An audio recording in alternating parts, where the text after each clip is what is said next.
1 जुलाई को देश का कानून बदल जाएगा। कुछ अटपटा सा लगता है कि ऐसा पहली बार हुआ है कि देश की आज़ादी के बाद भारत सरकार ने सीआरपीसी, आईपीसी समेत देश के सारे कानून व्यवस्था में आमूलचूल परिवर्तन कर दिया है। अब सवाल उठता है कि 1 जुलाई से जब ये कानून लागू हो जाएगा, नया कानून लागू होगा, नए स्वरूप में लागू होगा, कितनी परेशानियां आएंगी, पुलिस को कितनी आएंगी, जनता को कितनी आएंगी, न्यायिक प्रक्रिया पर क्या प्रभाव पड़ेगा। आप देख रहे हैं सीजीवाल और मैं हूं भास्कर मिश्र। इन तमाम सवालों का जवाब आज हम ढूंढने जा रहे हैं बिलासपुर के आईपीएस पुलिस कप्तान रजनीश सिंह जी से। रजनीश सिंह जी, आपका सीजीवाल में स्वागत है। ये क्या है सर, 1 जुलाई को देश का कानून बदल जाएगा, औपनिवेशिक कानून खत्म हो जाएगा।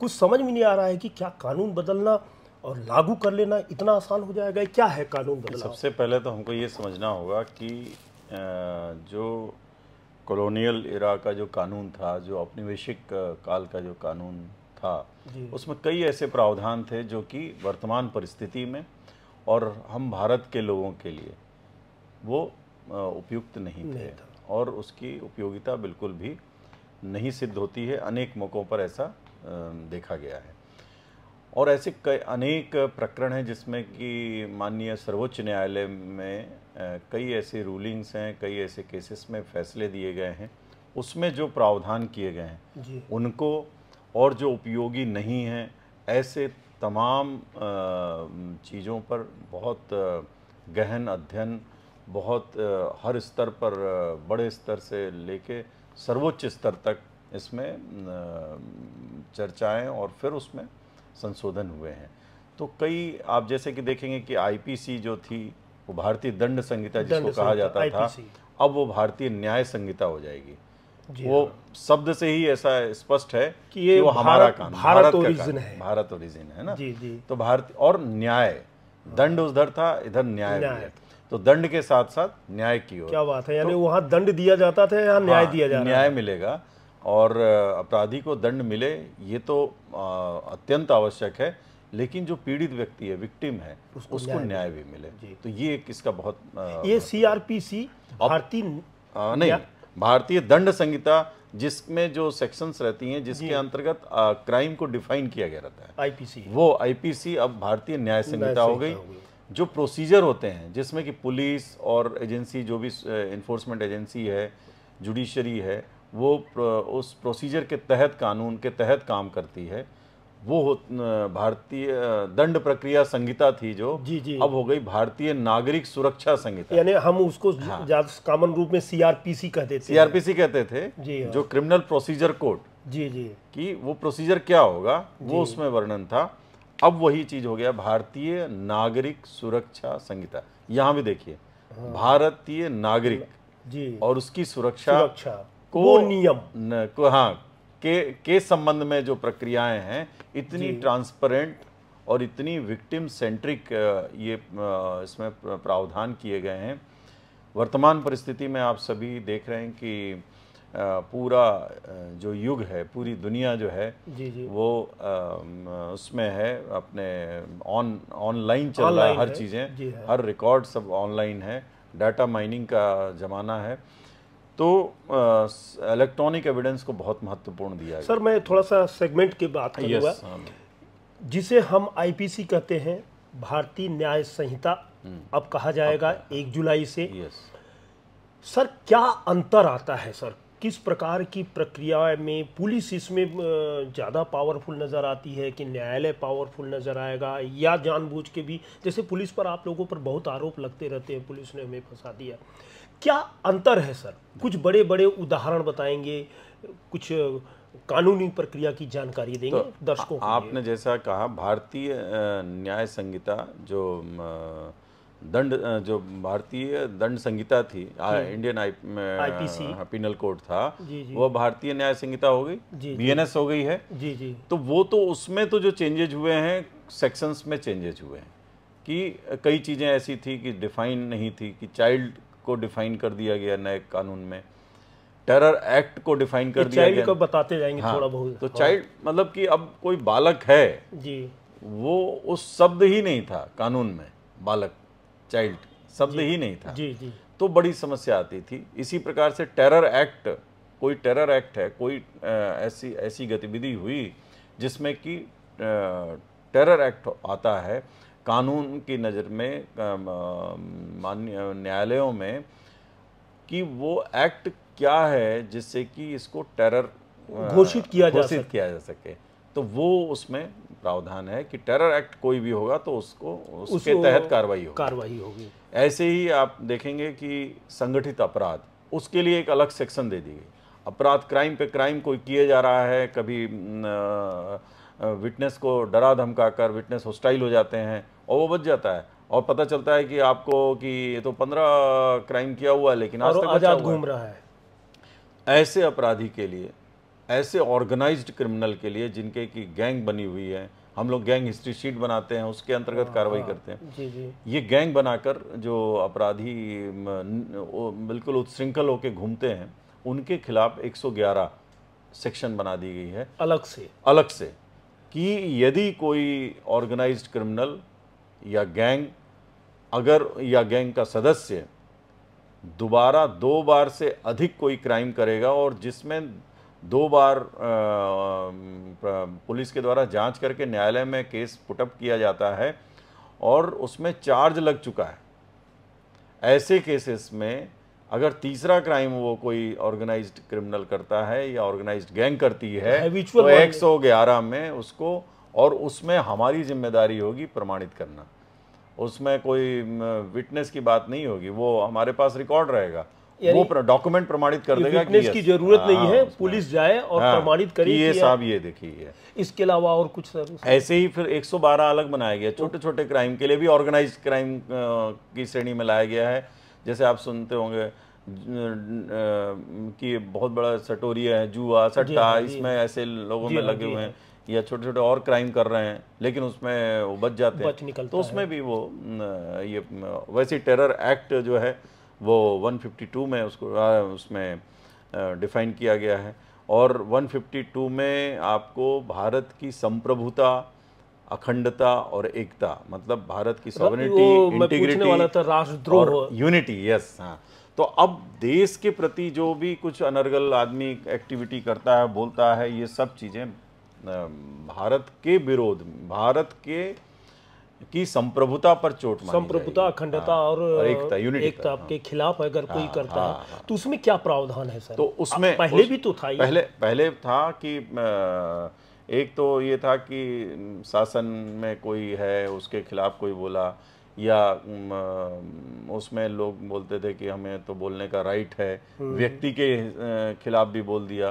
तो यहाँ व्यक्ति केंद्रित नहीं बल्कि ये देश, मतलब हमारा भारत देश को इसमें केंद्र में रखा गया है, जिसमें कि आप संविधान की जो प्रेम्बल है उसमें लिखा है ना, भारत की संप्रभुता। क्या ये सर अधिकारों का ऐसा नहीं लगता है कि कुछ ज्यादा ही कसावट कर दिया गया है? नहीं, ये सही, ये मुझे किसी को भी पकड़ के आप नहीं कर सकते, किसी को भी नहीं कर सकते। इतनी ट्रांसपेरेंट व्यवस्था, अभी प्रोसीजर जो अभी आगे अपन चर्चा करेंगे कि आप किसी को भी पकड़ के नहीं कर सकते। सब कुछ कोई बोलेगा, उसका एक्ट, उसका स्क्रिप्ट, ये सब चीज़ें सामने रहेंगी, वो उस दायरे में आएगा तभी होगा, नहीं तो न्यायिक प्रक्रिया में क्या असर पड़ेगा? अब देखिए, जब अब आप बात कर रहे हैं भारतीय नागरिक सुरक्षा संहिता की, जो प्रोसीजरल कोड है, दोनों एक दूसरे के दोनों पूरक है। एक जो दोनों मतलब सेम है, उसमें बहुत कुछ इम्पोर्टेंट उस पर तवज्जो दी गई है कि इलेक्ट्रॉनिक एविडेंस अब एक्सेप्ट किया जाएगा, ग्राह्य होगा। महिलाओं के लिए विशेष रूप से प्रावधान किए गए हैं। महिलाओं के विरुद्ध यदि कोई अपराध होता है तो 176 जो पहले 154 में एफआईआर होती थी, अब 176 में होगी, और उसमें कोई महिला अगर एफआईआर करने आएगी उसके खिलाफ सेक्शन 64 to 69 और 71 to 79 एंड 124 सेक्शन बीएनएस की, अगर इससे संबंधित कोई अपराध है तो उसमें वीडियोग्राफी अनिवार्य किया गया उसकी। अच्छा, और महिला अधिकारी सुनेगी, यानी अब ऑडियो वीडियो भी साक्ष्य के रूप में ग्राह्य है, और उसकी वीडियोग्राफी कराई जाएगी और महिला अधिकारी उसको सुनेगी, महिला अधिकारी एफआईआर करेगी। कानून की जानकारी सर मुझे बहुत कम है, बीएनएस और जो दूसरा बीएनएसएस। हाँ, मैं अभी चढ़ा हुआ है आईपीसी सीआरपीसी। ये दोनों आईपीसी किस मुद्दे को लेकर ये अधिनियम है, सीआरपीसी किस मुद्दे को लेकर अधिनियम है, इसको भी थोड़ा क्लियर करिए। बीएनएस जो है उसमें जैसा कि मैंने बताया कि उसमें सेक्शंस हैं, जो आपने कृत्य किया वो कृत्य डिफाइन है उस कानून में, उसके तहत आपके खिलाफ धारा लगेगी। जैसे कि कोई अगर मारपीट किया, गाली गलौज किया तो लगती थी 294, 323, ठीक है, 506 जान से मारने की धमकी दिया, वो उसमें डिफाइन। वैसे ही सेम बीएनएस में है, सेम भारतीय दंड संहिता जैसा, बस शब्द इसका अलग किया है और उसमें सेक्शन कई डाल दिए। जैसे पहले धाराएं 511 थी, वो अब घट के उसमें 358 हो गई हैं। ठीक है, दोनों के अलग अलग तो कितनी ये सिर्फ ये डिफाइन है किया है। ये जो होता है आईपीसी जो होता है और ये जो बीएनएस है वो उसमें सेक्शन दी हुई हैं जिसके अंतर्गत कोई अपराध होता है तो उसके अंतर्गत क्राइम रजिस्टर्ड होगा, उस सेक्शन का क्राइम रजिस्टर्ड होगा। और जो बीएनएसएस है, भारतीय नागरिक सुरक्षा संहिता, पुलिस क्या करेगी अगर जैसे कोई अपराध हुआ तो आप देखते होंगे पुलिस जाती है, सर्च करती है, सीजर जब्ती करती है, गिरफ्तारी करती है, इन्वेस्टिगेशन करती है और इन्वेस्टिगेशन पूरा होने पर चालान करती है। तो ये पूरा का पूरा बीएनएसएस में प्रोसेस दिया हुआ है। पुलिस तो पहले मैनुअली बहुत कुछ होता था, बयान लिए, फिर देखते होंगे आप कोर्ट में आदमी बोलता था जाके विटनेस के, नहीं साहब हमारा तो पुलिस ने हमको बुलाया ही नहीं साहब, पुलिस ने तो अपने थाने में बैठ के लिख लिया, हमको तो कभी बुलाया नहीं। तो अब उसमें भी प्रावधान कर दिया है कि 161 का जो स्टेटमेंट होता था, मजिस्ट्रियल, वो अब उसकी भी वीडियोग्राफी होगी।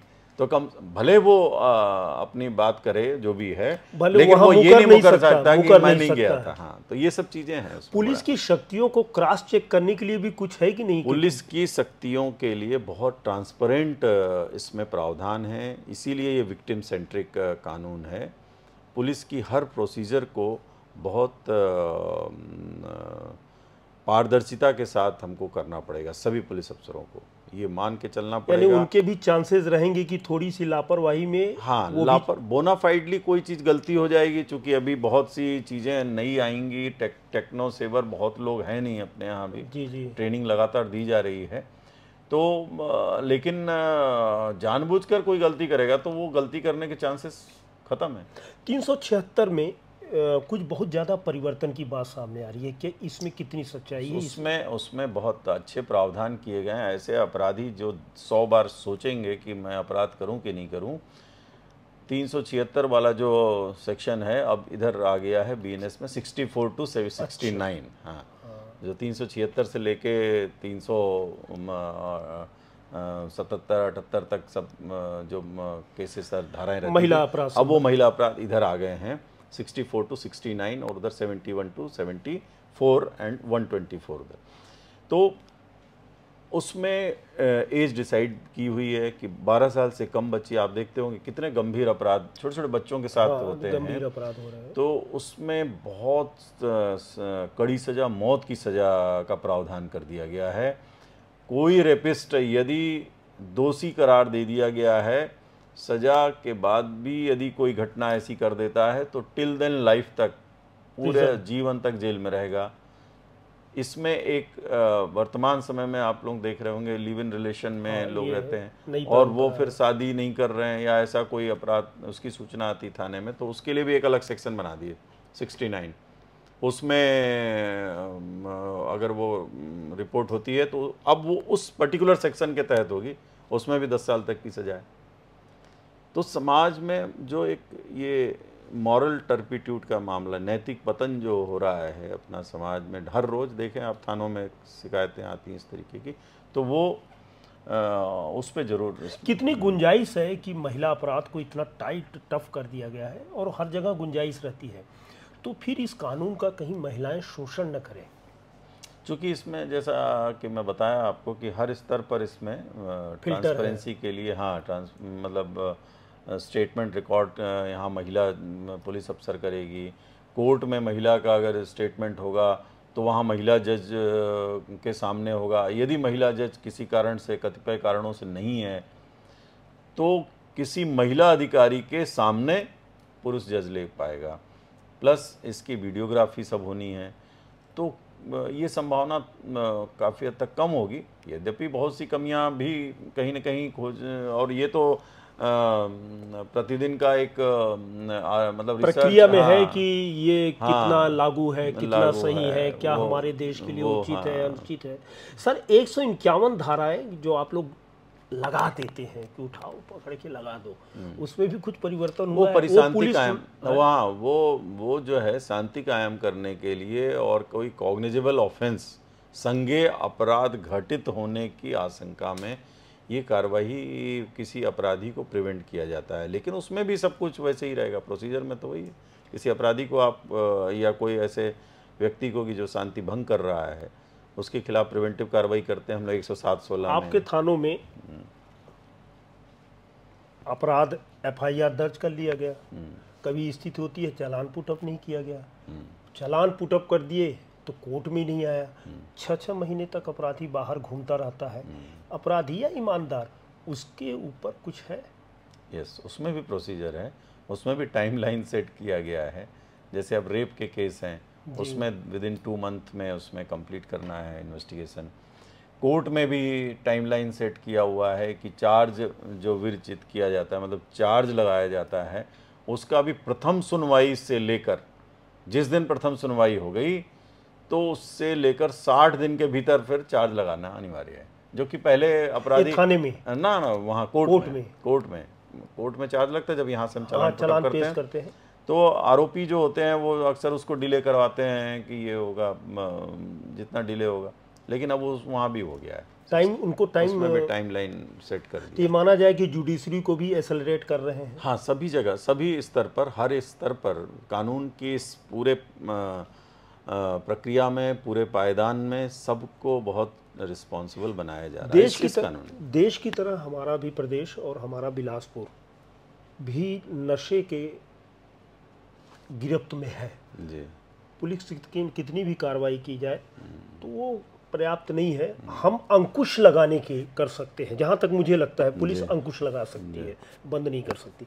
क्या उस पर भी, जैसे आपकी नारकोटिक्स धाराएं हैं, इस पर भी कुछ आपका कानून नया कहता है?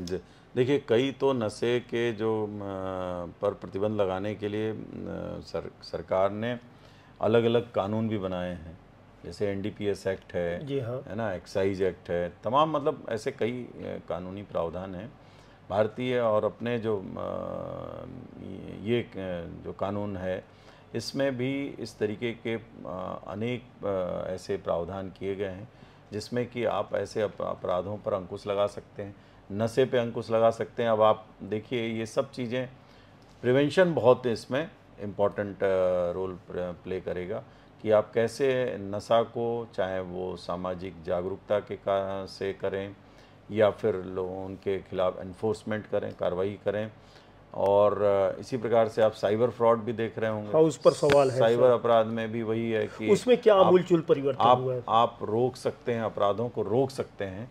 और यदि अपराध हो जाते हैं तो बड़ी तकलीफ होती है। उसके लिए परिवर्तन, उसमें जो बहुत महत्वपूर्ण वो किया गया है कि जो भारत देश के बाहर, अपनी कंट्री के बाहर रहकर कोई अबेटमेंट करता है, कोई किसी अपराध के लिए दुष्प्रेरण कर रहा है, ज़्यादातर आप देखते होंगे साइबर फ्रॉड में हमेशा आरोपी बाहर, बैठ के दूसरे प्रदेश में या फिर देश से भी बाहर, करोड़ों रुपए की। तो ऐसे लोगों के लिए भी उसमें जो ऐसा अबेटमेंट कर रहा है, दुष्प्रेरण कर रहा है ऐसे अपराध के लिए, तो उसको भी उसमें शिकंजा उसके खिलाफ भी कर सकता है। सर, औपनिवेशिक कानून हम लोग बड़ी उसको जिल्लत की नज़र से देखते हैं यार। औपनिवेश कॉलोनियल लॉ है या औपनिवेशिक कानून है और नया कानून है, उसको शुरू से ही ये सब सवाल उठाया था मैंने। उसमें ऐसा भी तो संभव था कि हम उसको कुछ सुधार करके भी लागू कर सकते थे। तो वो है, वही है, पूरा थोड़ी कोई चीज़ चेंज हो रही है उसमें। वर्तमान जो आज की परिस्थिति में जो प्रासंगिक चीज़ें हैं वो डाली जा रही हैं, और जो आज की दुनिया है उसके हिसाब से उसमें लोगों की आवश्यकताएं हैं और ऐसी परिस्थितियां हैं जिसके कारण से वो प्रावधान डालेंगे। कोई पूरा कानून तो बदल ही नहीं रहा है ना। कानून में कुछ ऐसे संशोधन, कुछ ऐसे प्रावधान किए जा रहे हैं जो हमारे नागरिकों के लिए, हम लोगों के लिए वो उपयोगी है। आपको क्या लगता है ऐसा नहीं कि पूरा कानून ही बदल गया? नहीं, ऐसा तो पब्लिक मान रही है ना, कि तो पब्लिक ये कंफ्यूजन ना, ये कंफ्यूजन को दूर करना है आपको, यानी उसमें हम सबकी जवाबदारी है। ये शुरुआत, उसमें सुधार हुआ है, सुधार हुआ है। को एक नए कलेवर के साथ इसमें हमारे देश के लोगों की आवश्यकता के अनुरूप उसमें सुधार, उसमें ऐसे प्रावधान किए गए, उसका नाम भी रखा गया जिससे कि एक मनोवैज्ञानिक रूप से भी और एक अपनापन लगे। हमारा कानून है, हमारे कानून के तहत इस क्रिमिनल जस्टिस सिस्टम को उसमें रन करेगा। ये भी एक बात उठ रही है कि सर, अभी बातों ही बातों में आपसे पता चला कि गवर्नमेंट सर्वेंट भी तो यदि कोई आंदोलन करता है, अपनी डिमांड रखता है, तो अक्सर कर देखा जाता है उसे राजद्रोह की तरह लगा दिया जाता है, उसको कहीं और दूसरी गंभीर धाराओं के तहत फंसा दिया जाता है। क्या वो राइट्स प्रभावित होंगे? नहीं, वो सभी, देखिए, सबके लिए संविधान में और अपने कानून में हर एक के लिए अपना राइट है और उसको अपना बचाव कर सकता है।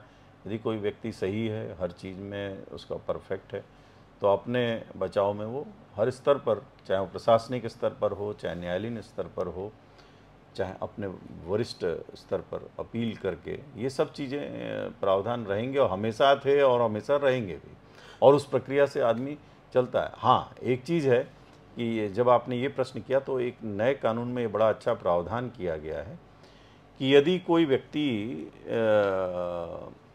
किसी सरकारी अधिकारी के खिलाफ या कोई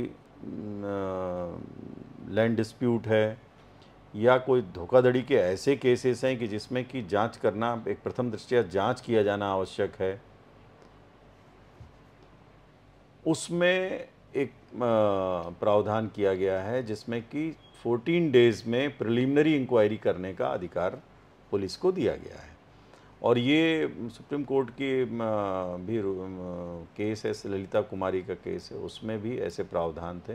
तो जैसा मैंने बताया कि अनेक इसमें और जो प्रावधान जो ऐड किए गए हैं वो माननीय सर्वोच्च न्यायालय के केसेस में जो डिसीजन हुए हैं उसको भी इसमें शामिल किया गया। सर, कोई अपराधी 2 बार पकड़ा गया और दोनों बार उसको सजा हुई, छोटी सजा हुई, बाहर आया, तीसरी बार भी पकड़ा गया, तो क्या इसे आदतन अपराधी के रूप में उसमें डिफाइन किया गया है? कुछ बताया ना, बिल्कुल। और ऐसी सूरत में उसकी सजा क्या हो सकती है? तो यदि 2 बार कोर्ट से ठीक ठाक छूटा है, तो उसमें प्रावधान है ना, उसी दंड जो भारतीय न्याय संहिता है उसके लिए सेक्शन अलग बना दी गई और उसमें सजा है 10 साल की, 10 साल तक जाएंगे वो। तो बड़ा लंबा वो अपराधी अपराध करने से पहले परहेज करेगा। पिछले एक ये बहुत इसका मतलब अपराध में जो संलिप्त है उसको कहीं ना कहीं उसके जीवन के लिए भी बहुत ठीक रहेगा कि वो कम से कम सामान्य धारा में अपना कामकाज करे और ये सब चीज़ों से। बार बार बोल रहा हूँ सर, मुझे कानून की जानकारी बिल्कुल नहीं है, आप लोग उसमें खेलते हैं, आपको जो कुछ आपको समझ में आए वो बताएंगे, लेकिन पिछले 1 महीने से आप घूम घूम कर यूनिवर्सिटी, बच्चों को स्कूल, फला स्कूल, ढेका स्कूल, बिलासा गुड़ी, कहीं पर लगातार कार्यक्रम कर रहे हैं। बच्चों पर क्या असर दिखता है सर? इस कानून का कितना प्रभाव दिखता है? वो कितना समझ रहे हैं आपको? बच्चे बहुत उत्साहित हैं, बच्चियों का भी बात करेंगे, यूथ और जो बच्चियां हैं कॉलेज की, ये पहले तो इनके अंदर ये लगता था कि ये इससे हमें क्या लेना देना। हाँ। जो बच्चा अपराध या अपराध से कोई लेना देना उसका सीधे नहीं आप पहुंच रहे हैं सबके पास, तो उन बच्चों को तो ऐसा बहुत ज़्यादा उसमें इंटरेस्ट नहीं रहता। लेकिन आज हर बच्चा सोशल मीडिया के प्लेटफॉर्म पर है और आप देख रहे हैं कि पूरी दुनिया है और इसमें वो गंभीर अपराध भी हैं। बच्चों के द्वारा कई बार होते हैं ऐसे अपराधों का आप विवरण देखेंगे, है ना। तो वो लोग धीरे धीरे बहुत ज़्यादा उसमें सेंसिटाइज हो रहे हैं और वो पूछ रहे हैं, समझना चाह रहे हैं कि वास्तव में ये क्या चीज़ हो गई है, कितनी बदल गई है, क्या हो गया है। तो वो यही बताया जा रहा है कि बच्चों, इसमें कोई भी अपराध से संलिप्त है यदि, तो उसको अब इससे दूर हटना होगा, नशे से दूर हटना होगा, अन्यथा गंभीर कार्रवाई होगी, क्योंकि नशे से अपना होश खो देता है। हाँ, तो उसकी फिर वो आदमी नहीं रह जाता है, तो फिर वो अपराध की दुनिया में जाता है। 1 तारीख की रात या 31 तारीख की रात से ये कानून लागू हो जाएगा। जनता से क्या अपील करेंगे सर? मैं सभी बिलासपुर ज़िले के लोगों से, और जो लोग भी इस कानून को जानना चाहते हैं, समझना चाहते हैं और अपने लिए बेहतर मानते हैं, मैं उन सभी को एक संदेश भी दूंगा और उनसे आशा भी करूंगा कि वो इस कानून की जो एक बारीकी है उसको सिर्फ सरल भाषा में समझें कि ये कानून भारत के नागरिकों के लिए, जिसमें कि कुछ संशोधन किए गए हैं और वो हम सभी के लिए बहुत ही सुविधाजनक हैं, हमारी सुरक्षा के लिए बहुत इम्पॉर्टेंट है, क्योंकि जो दंड प्रक्रिया संहिता है वो भारत नागरिक सुरक्षा संहिता, न्याय देने वाली संहिता है और सुरक्षा देने वाली संहिता है। और इसका परिणाम ये होगा कि इसमें आज सब कुछ साक्ष्य संकलन, जो एविडेंस कलेक्शन जिसको हम बोलते हैं, वो सब कुछ इलेक्ट्रॉनिक माध्यम से होने जा रहा है। आपके कथन इलेक्ट्रॉनिक होंगे, आपके स्टेटमेंट रिकॉर्ड होंगे उसमें, और जो एविडेंस आपके पास हैं जो इलेक्ट्रॉनिक मीन्स से हैं, माध्यम तो वो मिल जाएंगे। मतलब एक ओवरऑल होलिस्टिक वे में आपके लिए बहुत उपयोगी, कोई बचने वाला नहीं है, कोई बचने वाला नहीं है। और ईश्वर ना करे आप कभी इस प्रक्रिया में फंसें या कोई ऐसी बात हो या कभी कोई ऐसे आपराधिक कृत्य में आए, लेकिन हम सबको अवेयर होना चाहिए।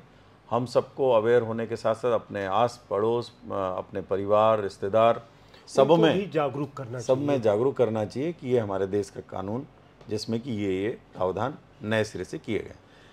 अपनापन इस कानून में 1 जुलाई से जो लागू होने वाला है दिखाई देगा। जैसा कि पुलिस कप्तान बिलासपुर IPS रजनीश सिंह ने बताया कि औपनिवेशिक कानून में दंड था, यहाँ न्याय है, वहाँ अपराध था, यहाँ सुरक्षा है। न्याय और सुरक्षा के बीच 1 जुलाई से यह कानून भारत देश में लागू होने जा रहा है।